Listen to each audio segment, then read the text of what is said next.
Lo primero que noté fue el olor algo agrio, mezclado con un desodorante barato y comida rápida rancia.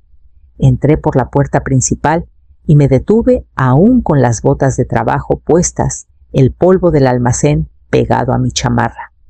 Latas de refresco vacías rodaban por el suelo. Unas botas embarradas habían dejado huellas en mi tapete. La tele rugía con algo violento y una caja de pizza a medio comer se hundía en la mesa del café. Me quedé un momento en las sombras del pasillo, dejando que la escena se enfocara. 5 chicos, todos ruidosos flacos, actuando como si el mundo les perteneciera. Y ahí estaba mi hijo Javier en el centro del sofá, riendo como si no tuviera una madre, con las manos adoloridas de cargar tarimas toda la noche. Sí es una fiera total, dijo con voz casual de espectáculo, como una de esas villanas de cuentos, siempre al acecho, siempre encabronada. Los demás estallaron en risas. Uno añadió, ¿alguna vez aúlla a la luna? Mis dedos apretaron las llaves. Di un paso hacia la luz de la sala. Las risas se cortaron como con tijeras. Uno dejó caer su celular. Javier ni parpadeó. Lo miré luego el desastre. Fuera, dije, quedo pero firme. Todos fuera. Ahora. Los otros se levantaron torpemente, balbuceando disculpas a medias. Javier se quedó sentado. Cuando quedamos solos, por fin se puso de pie. ¿Qué dijo, sin inmutarse? ¿Te encabronaste porque se me salió la verdad? Negué con la cabeza aún con la chamarra, puesta el sudor de mi turno todavía secándose en mi nuca. ¿Crees que eso es la verdad? Se acercó lo suficiente para que oliera el refresco de cereza en su aliento. Sonrió sin calor, y luego me escupió en la cara. La humedad golpeó justo bajo mi ojo. Resbaló por mi mejilla como un insulto hecho carne. No me moví. Se inclinó voz baja. Nadie te va a creer. Piensan que soy perfecto. Me limpié la mejilla con el puño de mi manga, lo miré a los ojos y dije, calma como cristal, disfruta esta noche. Es la última que vas a reír en esta casa. Luego me di la vuelta, ya viendo el archivo en mi mente, ya pensando en cómo lo nombraría. No siempre me sentí tan pequeña en mi propia casa. Hubo un tiempo en que la risa de Javier llenaba cada rincón cuando me abrazaba por la cintura en la cocina y pedía una galleta más antes de la cena. Cuando Brax murió, un paro cardíaco súbito e irreparable, me volqué en Javier como agua en un jarrón roto, tratando de sostenerlo aunque yo misma me derramara. Dejé mi curso de arte esa primavera. Renuncié a mi trabajo de medio tiempo en la galería. Tomé el turno en el almacén porque pagaba horas extras y venía con beneficios. Dejé de pintar, dejé de leer, dejé de contestar mensajes de amigos. Todo se volvió sobre mantenerlo a flote. Él era mi razón, mi recompensa. Cuando cumplió 13, algo cambió. Nada drástico al principio, solo silencios donde antes había charlas, puertas que se cerraban demasiado rápido, miradas que no se sostenían. Lo atribuí a la adolescencia. Los libros decían que era normal. Límites, independencia, estados de ánimo. Pero luego el dinero empezó a desaparecer de mi cartera. El historial de mi tarjeta de débito mostraba compras de videojuegos que no recordaba autorizar. Llegó un par de tenis a la puerta talla 11, carísimos.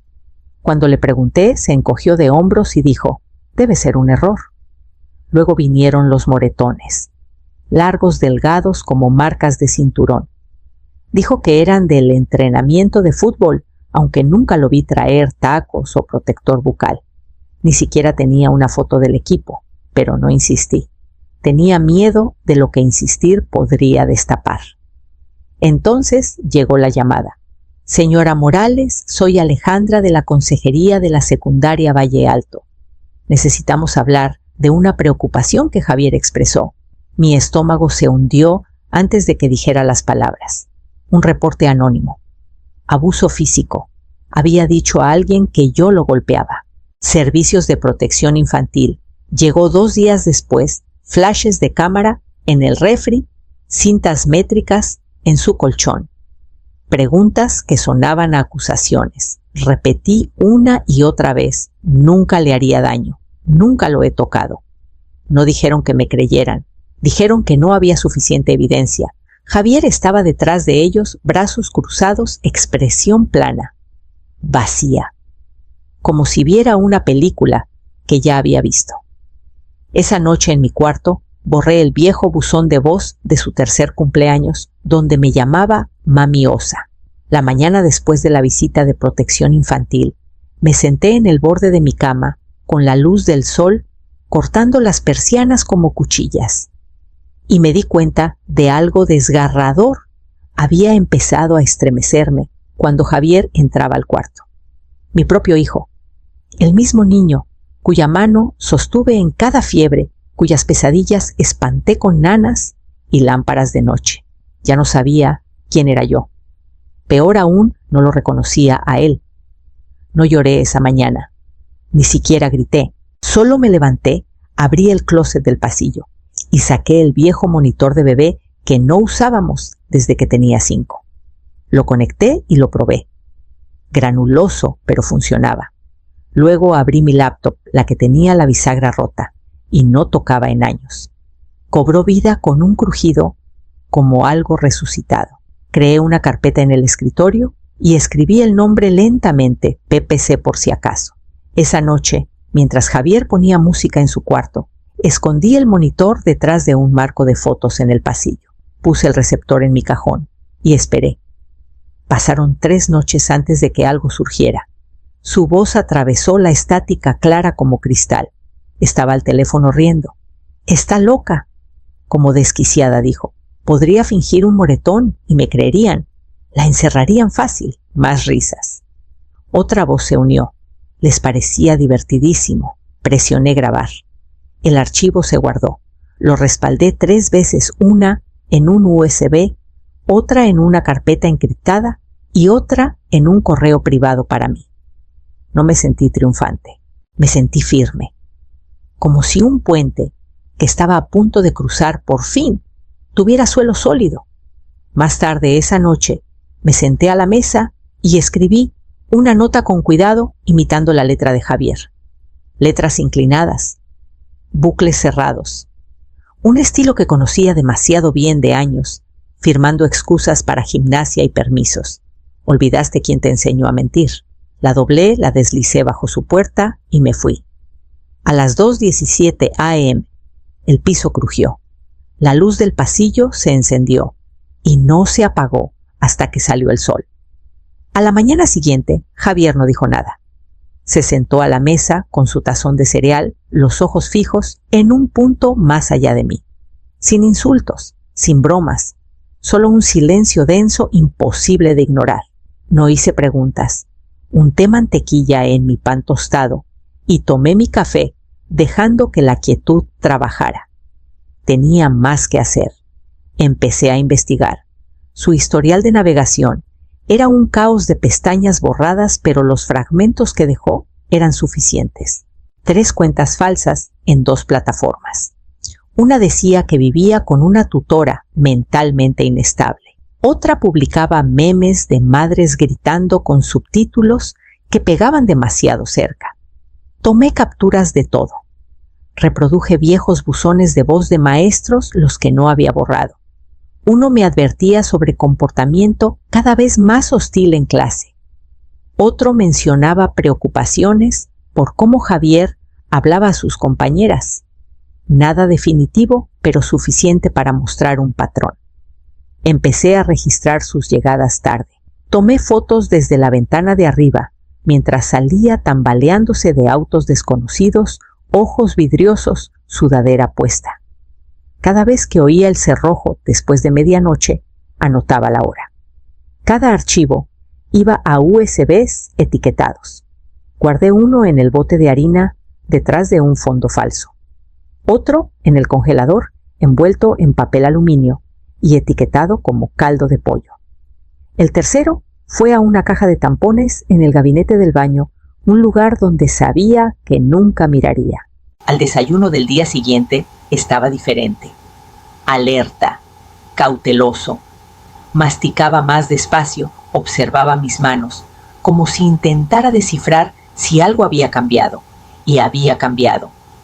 Esa tarde recibí una llamada de mi supervisora.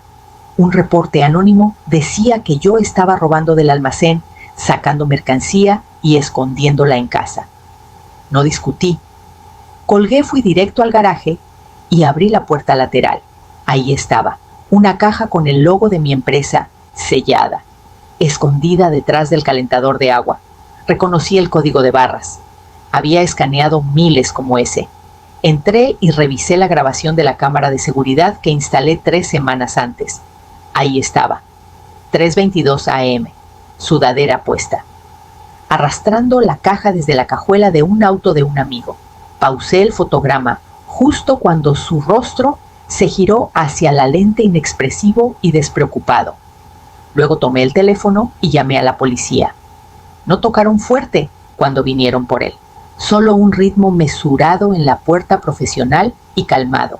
Tenía la carpeta en la mano, grabaciones, fotos, los registros de códigos de barras del trabajo. La entregué sin temblar. Uno de los oficiales hojeó las páginas, asintió una vez, luego otra, y preguntó si Javier estaba en casa. Estaba. Y cuando llamaron su nombre, no corrió, no protestó. Bajó las escaleras despacio, como si estuviera aburrido, como si esto fuera indigno de él. Vio las esposas en sus manos y no se inmutó. No preguntó para qué eran. Me miró directo a través de mí y dijo: ¿de verdad eres un monstruo? No reaccioné. Había decidido semanas atrás que sus palabras ya no tenían derecho a lastimarme. Lo sacaron sin incidentes. La puerta se cerró tras ellos y el silencio que siguió no era pacífico. Era hueco, como si hubiera pasado años gritando a un cañón solo para descubrir que no había eco esperándome. A la mañana siguiente, un detective tocó. No era del equipo de arresto, llevaba ropa casual y una expresión cansada. Se presentó como el detective Guzmán y puso una carpeta delgada en mi mesa. Recuperamos algunos archivos del celular de Javier, dijo. Quise que vieras uno. Abrí la carpeta. Una captura de pantalla de su app de notas. 5 nombres en una lista. En la parte superior, una palabra en negritas: borrar. Mi nombre estaba primero. Dice que era una broma, añadió el detective con cautela. Los adolescentes pueden ser dramáticos, terminé por él. Dudó. No presentaremos cargos por esa nota, pero la estamos documentando. Por si acaso. No discutí, no pedí nada. Solo miré la lista hasta que se volvió borrosa. Cuando se fue, me quedé en la mesa de la cocina sin moverme por un buen rato. Luego saqué un USB nuevo, lo etiqueté con la fecha y añadí una copia de la lista. Lo guardé bajo el lavabo del baño, dentro del mango hueco de una tenaza vieja. Tenía la sensación de que no sería el último USB que necesitaría. Regresó 2 días después, con los hombros cuadrados como si se le debiera algo. Sin disculpas, sin titubeos, solo la misma sonrisita y una excusa coja lanzada por encima del hombro, mientras dejaba su mochila cerca de las escaleras. Tal vez me vaya a vivir con papá, murmuró como si fuera una amenaza. Al menos él no estaba loco. No le contesté, no necesitaba hacerlo. En cambio, abrí el cajón lateral de la sala y saqué el USB plateado que no había tocado en años. Lo conecté al altavoz Bluetooth junto a la ventana y presioné reproducir. El mensaje cobró vida con la voz de Brax ronca.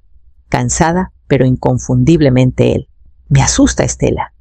Ya no sé cómo ser padre de este niño. Miente, manipula. Siento que camino sobre cascarones. Lo amo, pero no puedo con esto. Lo siento. El silencio llenó la sala como humo después. No me moví.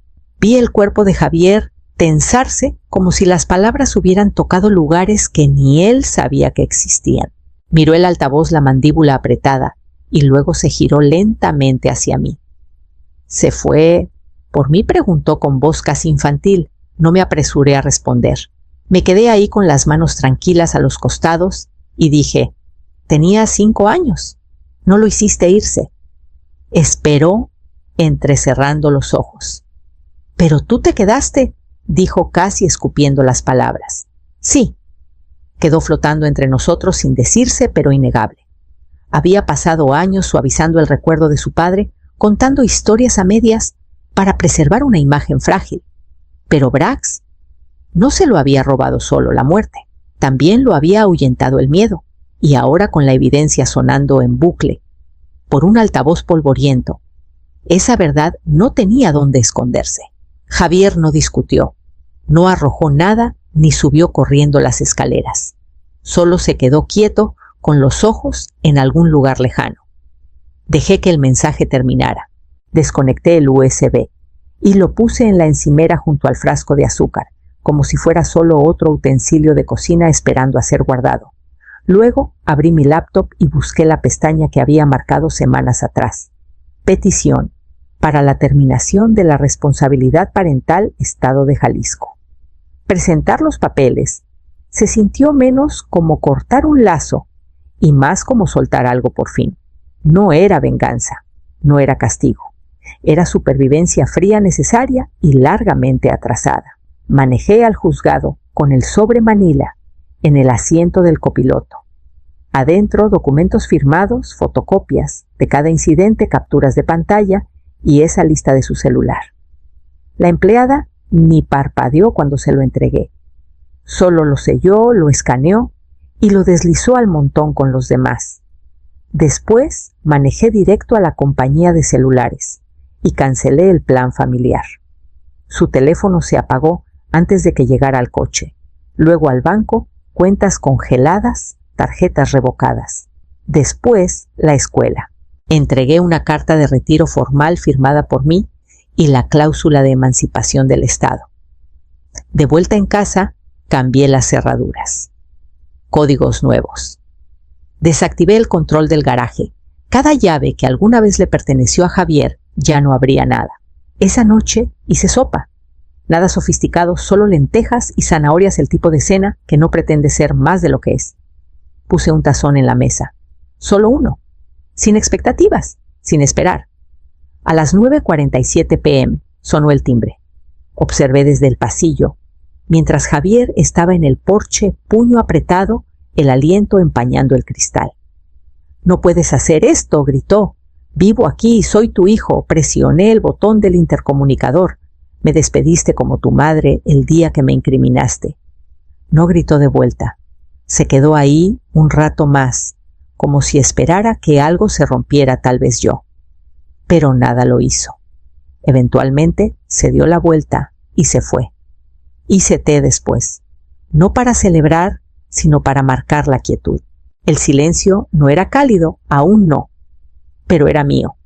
Y cuando el té se enfrió y los platos estaban limpios, saqué un montón de sobres Manila vacíos, los etiqueté con fechas y comencé a ordenar los respaldos. Los USBs, las fotos, la línea del tiempo. No estaba esperando otra guerra, estaba archivando la última. El tiempo pasó tranquilo, algo que tuve que aprender a confiar de nuevo.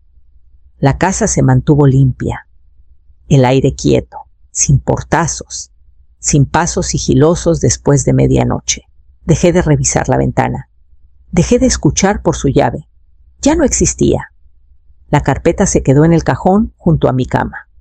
No la abría todos los días, solo cuando necesitaba recordarme. Recordarme que no me lo había imaginado todo, que pasó y que sobrevivirlo no me hacía cruel, me hacía estar en lo correcto. Las noticias de Javier llegaban en fragmentos. Se quedó con un amigo, luego con otro. Alguien dijo que lo expulsaron de la escuela. Hubo rumores de que le gritó a un maestro de una pelea en el estacionamiento de dormir en un coche unas noches.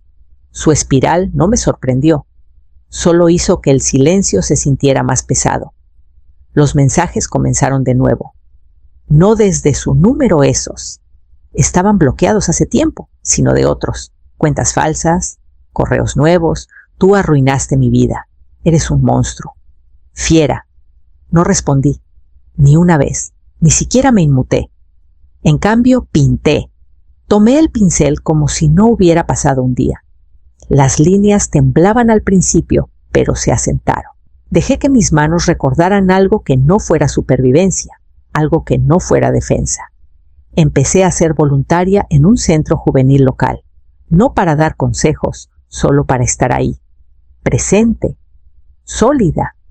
A veces doblaba folletos, a veces preparaba café, a veces me sentaba frente a una madre que parecía no haber dormido en semanas y solo escuchaba. Nunca mencioné a Javier por su nombre. Mi hijo decía y lo dejaba ahí, en pasado. Suficiente para reconocer, no suficiente para reabrir. Algunos días eso se sentía como fuerza, otros como duelo con bordes más limpios. Una tarde, una chica con mangas demasiado largas y ojos inquietos me dio una nota doblada. No la leí hasta llegar a casa. Solo decía gracias por creerme. La deslicé con cuidado en el cajón junto a la carpeta. No necesitaba un archivo nuevo para eso. Solo necesitaba recordar que alguien más aún importaba. No planeaba mirarme ese día. Solo pasaba por el espejo del pasillo con una canasta de toallas limpias cuando algo me hizo detener. Tal vez fue la luz suave dorada atrapando el borde del marco. Tal vez fue la quietud de la casa, la forma en que el silencio ya no se sentía sospechoso. Miré. No una ojeada realmente miré. Vi las hebras plateadas que se habían colado en mi cabello, las que solía esconder ahora brillando sin disculpas. Mi rostro estaba más viejo, marcado, pero no duro. Mis ojos eran agudos, enfocados, no cansados, solo alerta. No vi a una víctima, y por primera vez tampoco vi a un monstruo. Dejé la canasta y caminé al cajón de la sala, el de la carpeta. La abrí y miré la cubierta manila. No se había movido, intacta, lista pero ya no palpitando como herida. No la abrí, no necesitaba hacerlo. Cerré el cajón suavemente y me giré hacia la puerta trasera. Las hortensias florecían salvajes otra vez como la primavera pasada. No las había podado, no las había forzado a un orden. Crecieron en todas direcciones sin contención y sin disculpas. Y de alguna forma, ese caos se veía más honesto que cualquier jardín perfecto. Me puse los guantes y me arrodillé junto a ellas aflojando la tierra con los dedos, no controlando, solo dándoles espacio. Esa tarde me quedé afuera hasta que el sol se hundió bajo el tejado. Regué los arriates, podé las hojas muertas. Vi 2 mariposas girar una alrededor de la otra cerca de la cerca y desaparecer tras el limonero. Adentro preparé una tetera y me paré en el fregadero, la ventana abierta, dejando entrar aire que olía ligeramente a menta y tierra. Las campanas del porche sonaban suavemente. No había música, ni distracciones, solo respiración, solo espacio. A la mañana siguiente desperté temprano, me vestí y caminé al banco con un sobre acolchado sellado bajo el brazo. La llamada llegó a media mañana de un número que no reconocí. Una mujer del antiguo distrito escolar de Javier se presentó con un tono cuidadoso ensayado. Habían recibido una carta firmada con mi nombre, diciendo que había muerto. Sin obituario, sin información de contacto. Solo una firma falsificada y una dirección de retorno que no existía. Pensamos que era mejor verificar, dijo. Hice una pausa por un instante, luego solté una risa suave, no amarga, solo cansada de sorprenderme. Sin comentarios, dije con calma. Pero agradezco la llamada. Después de colgar, no lloré ni grité. Ni siquiera sentí que calara. La mentira ya no dolía como antes. Resbaló de mí. Abrí el cajón donde vivía la carpeta, aún intacta. La saqué, hice una copia final y la sellé en un sobre acolchado grueso. Escribí mi propio nombre en él, mi nombre real, nombre completo. Me lo envié a mí misma, certificado con rastreo. Luego tomé el original y lo puse en una caja fuerte, a prueba de fuego, que compré 2 semanas antes en la ferretería. Escribí una palabra en la etiqueta con un marcador negro, verdad, para después. Esa tarde manejé al banco y entregué la caja al empleado del bóveda. No preguntó qué había dentro, solo lo registró, le asignó un número y lo deslizó a un estante junto a cientos de otros. Esa noche regresé a casa y destapé mi caballete. El lienzo llevaba meses sin tocarse, aún con manchas de ocre y violeta de la última vez que intenté hacer algo que no doliera. Esta vez no intenté decir nada. No busqué metáforas ni claridad. Solo dejé que el pincel se moviera. No con rabia, no con duelo, solo memoria. La pintura no respondió ninguna pregunta. No necesitaba hacerlo. No pensé en Javier mientras trabajaba. No pensé en nada, ni en el dolor ni en la supervivencia. Solo respiración y color. Tenía razón. Nadie me creyó, hasta que lo hicieron. Y para entonces ya no necesitaba que lo hicieran.